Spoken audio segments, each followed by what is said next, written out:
Bismillah, jangan lupa subscribe, like, dan lonceng. Ini mohon maaf nih karena memang pesawat tempur sangat dekat di atas nih sama drone-nya, itu mungkin itu sedikit mengganggu koneksi. Saya akan mulai kembali jelaskan kalau memang sudah jelas. Baik, Suara sudah jelas, Ustaz.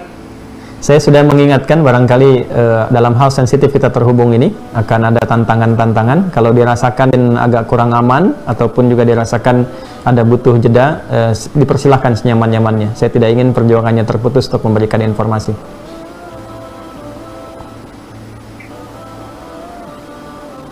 Bismillah, Bismillah. Ya, kami dengar Ustaz. Oke.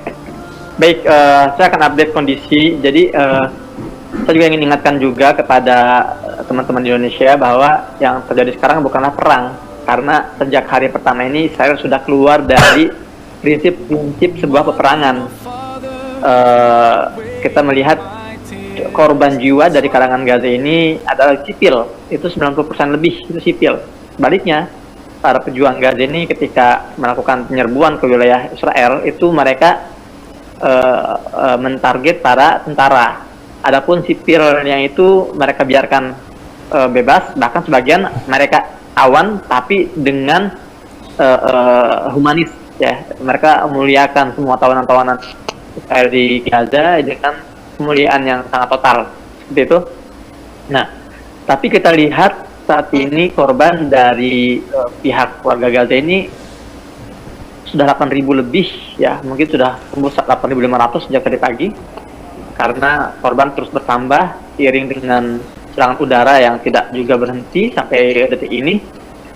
Dari 8.000 lebih itu korban dari kalangan anak-anak ini sudah mencapai angka 3.300, sementara dari kalangan wanita sudah mencapai angka 2.000 lebih, dan dari kalangan manula sudah menyentuh angka sekitar 500. Nah, jadi sisa dari itu bukan berarti para pejuang, enggak, tapi pria antara 18 tahun sampai 50 tahun itu pun mereka sipil.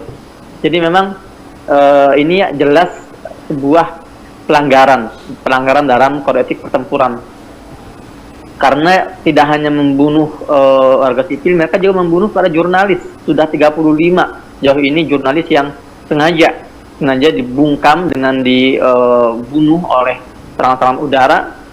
Dan juga tim medis juga sudah 116, ya, statistik terakhir 116 tim medis, baik itu tim ambulan maupun dokter. Dan untuk dokter ini, Ustaz, saya ingin sedikit masuk ke detail betapa jahatnya Israel ini. Mereka memiliki data bahwa ada dokter-dokter spesialis yang terbatas di Gaza ini. Contoh, ada dokter spesialis spesialis kulit, ya, spesialis luka bakar. Ini sangat agak banyak di Gaza ini. Nah, ada satu dokter ini sudah berhari-hari, seminggu, ya, lebih 8 hari dia nggak pulang ke rumah. Dia merawat ribuan korban luka bakar yang sampai di rumah sakit Ashifa. Dia pulang sebentar. Ya, suaranya tidak terdengar Ustaz, terputus kita. Ya, bismillah. Baik, ya, muncul kembali. Iya, tadi saya jelaskan bagaimana dokter spesialis kulit luka bakar itu sengaja dibom ketika pulang ke rumahnya. Artinya memang mereka berusaha untuk mempersulit kinerja tim medis di Gaza, di rumah sakit. Belum lagi mobil ambulan sekarang sudah 25 mobil ambulan yang sudah tidak bisa difungsikan. Rumah sakit sudah ada 12, Ustaz. 12 rumah sakit ini sudah tidak berfungsi total karena serangan udara Israel. Nah, kondisi lainnya adalah tim evakuasi juga. Tim evakuasi ini banyak yang sudah puluhan juga dibunuhi. Jadi ini memang benar-benar genosida, pembunuhan secara massal terhadap sipil dan juga usaha untuk penyelamatan mereka. Tim medis dibunuhi, jurnalis dibunuhi agar membungkam suara-suara dari Gaza. Kemudian juga tim evakuasi dibungkam agar tidak bisa mengevakuasi para korban. Ambulan dihancurkan agar tidak bisa mengevakuasi para korban. Belum lagi kita bicara pasokan logistik di Gaza ini benar-benar sudah di ujung tanduk. saya melihat banyak toko-toko roti yang sudah dihancurkan, gudang-gudang logistik yang sudah dihancurkan. Jadi Zionis ini tidak hanya menggenosida dengan membunuh, tapi juga membuat bencana kelaparan di Gaza. Sampai detik ini masih terus berlangsung dan semakin parah. Dan belum lagi kita bicara hari ini, Ustaz, beberapa rumah sakit ini sudah diancam lagi akan dibombardir. Kita sudah melihat bagaimana rumah sakit Al-Ahli, rumah sakit Ma'madani atau rumah sakit Baptis itu dibantai secara keji saat itu. Dan hari ini rumah sakit Al-Quds di wilayah Talil Hawa di pusat kota Gaza, itu tempat anak saya yang kedua lahir, itu rumah sakit Al-Quds itu sekarang yang diisi oleh 12.000 pengungsi itu sedang diancam untuk evakuasi, dan juga sudah mulai dibombardir sekitarannya. Jadi di situ ada 12.000 pengungsi karena mereka menolak untuk keluar dari rumah sakit. Zionis ini sudah mulai membombardir sekitaran rumah sakit Al-Quds. Juga rumah sakit Indonesia juga. Rumah sakit Indonesia ini sudah banyak yang rusak, atapnya, plafonnya sudah berjatuhan karena dentuman dan ledakan yang sengaja mentarget sekitar rumah sakit Indonesia. Juga rumah sakit Syahada Al-Aqsa juga sedang dijadikan target. Ada satu-satunya rumah sakit di Gaza, rumah sakit untuk para pasien kanker, itu lokasinya tidak jauh dari rumah saya di Jalur Gaza bagian tengah. Itu juga tadi malam rusak parah karena serangan di dekat rumah sakit. Dan yang terbaru beberapa jam yang lalu, Ustaz, rumah sakit An-Nasr, itu rumah sakit khusus anak-anak di Jalan An-Nasr, itu juga terkena kerusakan parah. Dan ini benar-benar sangat mengkhawatirkan, karena kalau terus terjadi, kalau semua dunia ini bungkam, tidak bisa bergerak sampai saat ini, bisa jadi tragedi rumah sakit Ma'madani, rumah sakit Baptis itu akan terulang terhadap beberapa rumah sakit yang masih beroperasi sampai sekarang.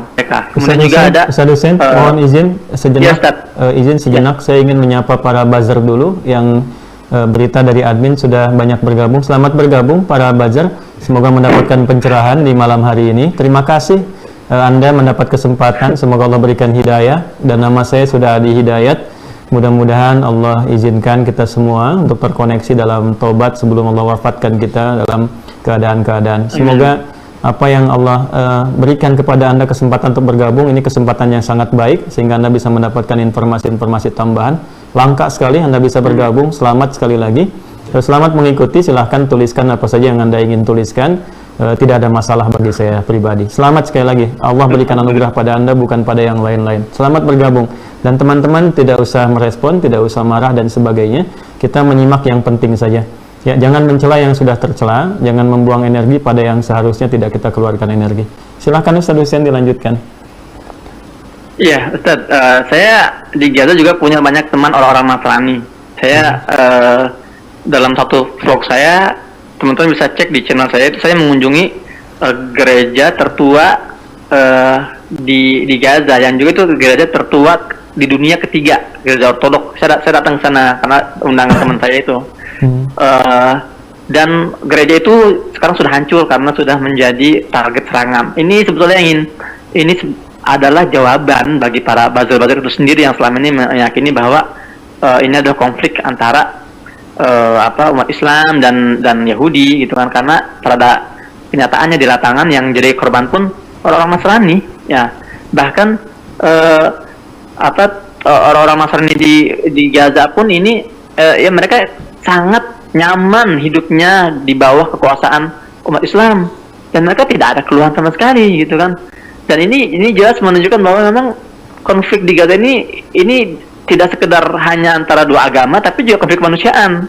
Dan ada menariknya, Ustaz, mumpung ada buzzer juga di sini yang selama ini menuduh bahwa Hamas ini menggunakan sipil sebagai tameng hidup mereka.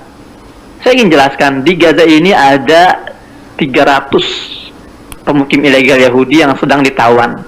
Sebetulnya kalau Hamas ini mau menjadikan sipil sebagai tameng, sebetulnya yang lebih berhak dijadikan tameng itu adalah para tawanan-tawanan itu, orang-orang Yahudi yang sedang di tangan para pejuang Gaza. Tapi enggak, bahkan para tawanan-tawanan itu mendapatkan sambutan, mendapatkan perawatan yang total dari para pejuang-pejuang Gaza gitu loh. Ini menampik menapik fitnah-fitnah yang mengatakan Hamas ini bersembunyi di balik warga sipil dan sebagainya gitu kan.